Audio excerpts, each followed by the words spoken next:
Pentecost Sunday. We celebrate it every year. Here we are gathered together again to celebrate what is often called the birthday of the church. I so wish I were there with you today to celebrate the birthday of the church along with you there at Trinity. This old story is sometimes recalled as that very first time when the original followers of Jesus gathered together and had their minds opened in a new way. They had gathered to celebrate a particularly Jewish holiday, the Festival of Weeks, and every year they gathered on this particular time of year, on this particular week, to honor God and to remember that time long ago when God gave them the gift of the law, which is somewhat obscure, not a hallmark holiday really. But as the story goes, they're all gathered together in one place, which I think is an amazing thing that we're not taking for granted anymore. How about that? They're gathered in one place, and Luke takes such care to name all of the different types of people that have gathered together in that room.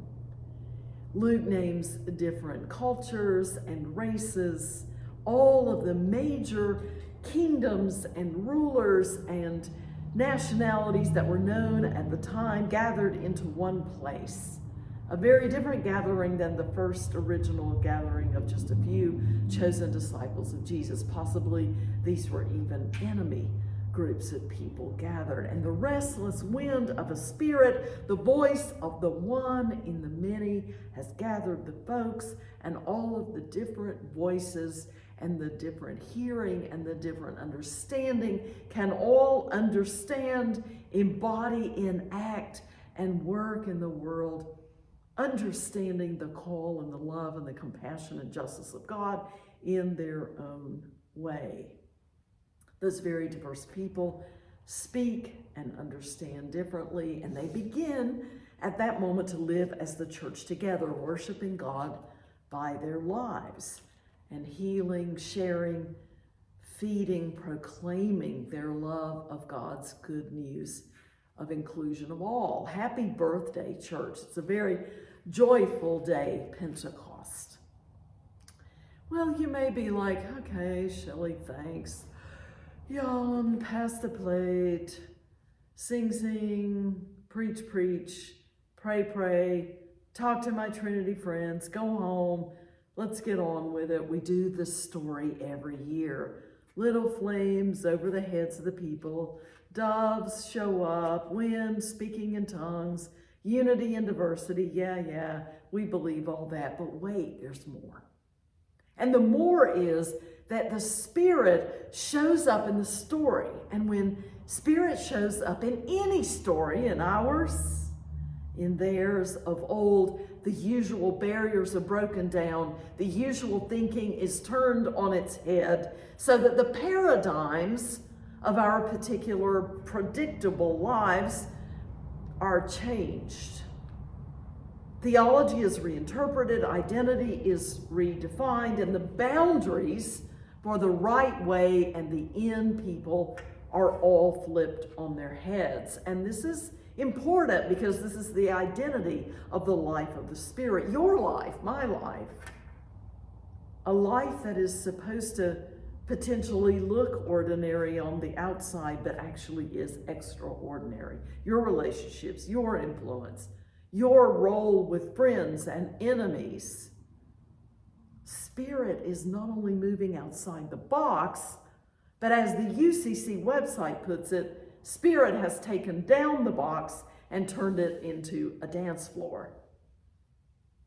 I've begun to wrestle with the truth of Pentecost in my life this year and to think about the fact, and I encourage you to think about this fact too, and to talk about it amongst yourselves after the sermon today, about how I really like unity and diversity in theory. But what I like even more is for everyone around me to think in the same ways I do, and to act the way I do, and to experience Spirit showing up in the world like I do, to believe the same way I do, to hold my political beliefs. How about you? I thought about the ways of worship in which I would not feel comfortable. Voices in the world that I find grating and offensive. The attitudes, the people, the situations in life that I just assume the Spirit, as I understand the Spirit, would not approve. I realized this Pentecost that I just like things the way I like them. I have a comfort zone for a reason, and that's because I'm comfortable there. How about you? The people in this story heard the good news spoken in their own language. The different people heard the good news spoken in their own language, not my language, expecting all of them to understand me, but their language from their perspective. And everyone got caught up in the wind and the fire and the speaking and the listening. So really, friends, don't glaze over because it's Pentecost and it's Pentecost every year on this particular Sunday. Think about what an edgy time this is for you at Trinity. For all of us who have traditionally been part of what we understand to be a traditional church.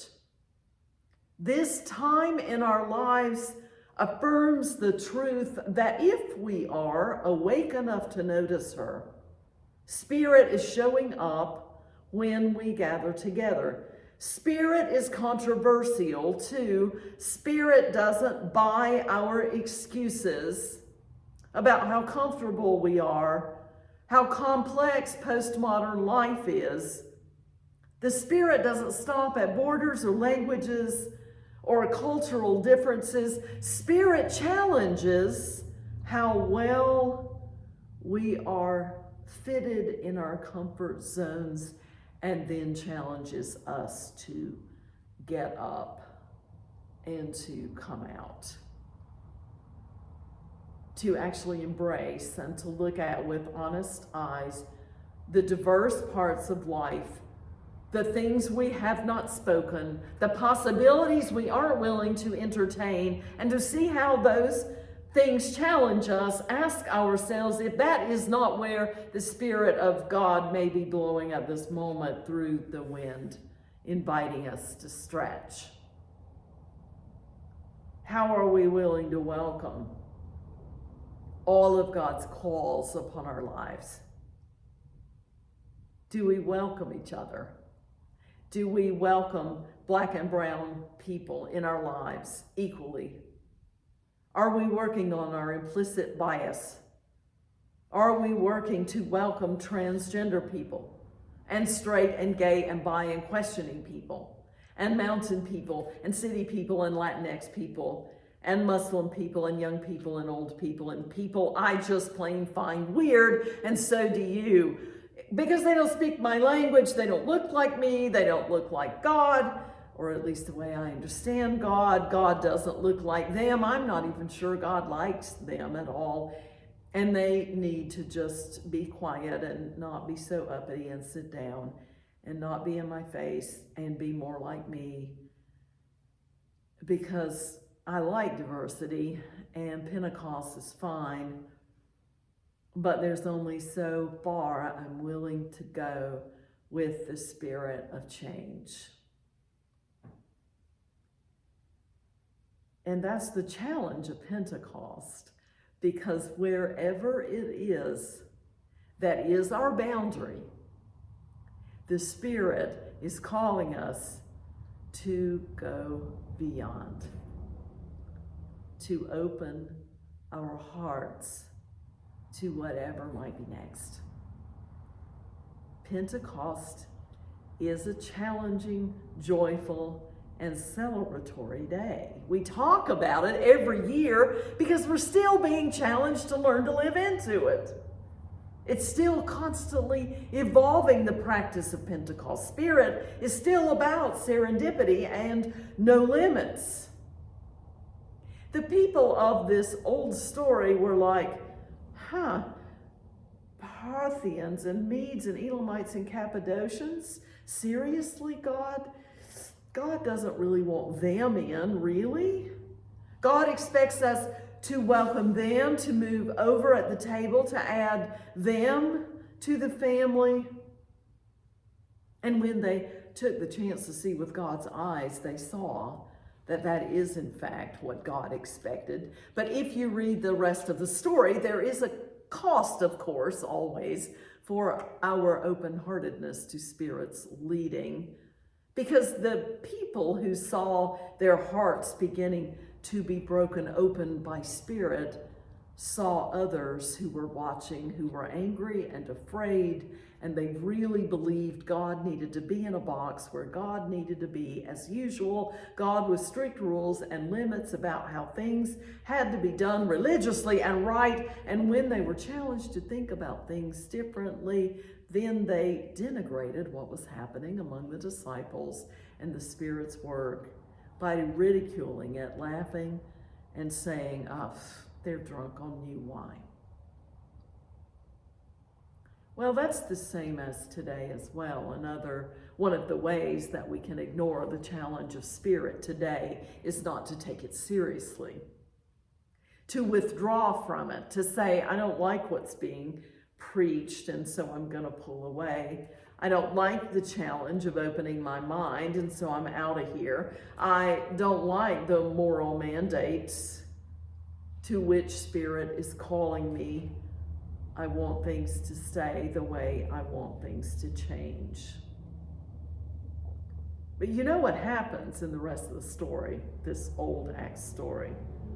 The people who want Pentecost don't stop. The people who are called by the Spirit keep on going, and the people who don't want Pentecost, just like the people who didn't want Jesus to be the voice and the personhood of God, well, they set about that work of stopping the early church from allowing Pentecost to happen.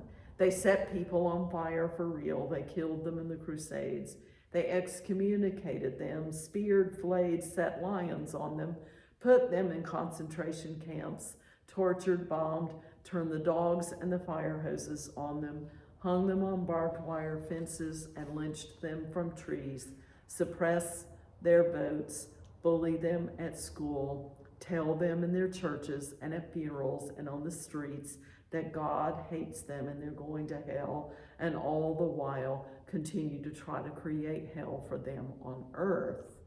Put up new border fences, put their children in cages, separate them, and let them know that their lives don't matter. That is what happens when Pentecost breaks out. There is always a backlash. So be forewarned. But we are still loved and called by a still speaking all the tongues of the world's Spirit, and so trying to shut her down by closing our minds and stomping off in a huff, or even by suppression and rampant violence, will not work. We know that. We know the end of the story as people of faith. We cannot douse the flames of love. And so that's why we celebrate Pentecost every year. We celebrate the hope because the party is still going on today. I think Trinity is a manifestation of that party, that Spirit lives, and that we're still being invited every day to work on a prophetic vision of a world made whole, and a church that is described here, and that we are seeking to live out as a congregation where we do the joyful work of learning to live into our differences, striving to celebrate those differences, working for community and justice, learning to speak out and to understand and to live into the truth in our own language, and at the same time learning to speak and to listen in creative ways to others' experiences and to their language, the joyful cacophony of voices and songs and a bigger welcome and more adventurous truth than we could have ever imagined.